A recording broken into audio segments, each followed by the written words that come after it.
U.S. Marines and their South Korean counterparts kicked down doors and opened fire on enemies hiding inside. Their ammunition and their casualties are simulated. It was part of the annual joint military exercises between U.S. and South Korean forces. About 14,000 U.S. military personnel came to South Korea for the exercises, joining another 28,000 troops who are deployed in South Korea year-round. North Korea invaded South Korea in 1950. That triggered a 3-year war that was suspended by an armistice but never formally ended.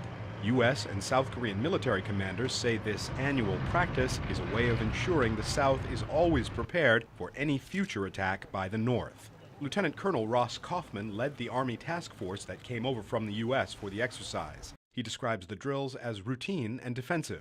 What we do as soldiers, we train every day for many contingencies. What we're doing here is in no way different than what we do at Fort Stewart, Georgia, or Fort Sill, Oklahoma. We are training our soldiers for any contingency. This particular contingency is a defensive one in nature to help our allies.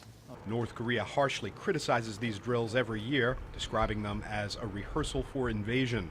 This year, the North went further, announcing it could not guarantee the safety of South Korean flights in or near the North's airspace during the drills.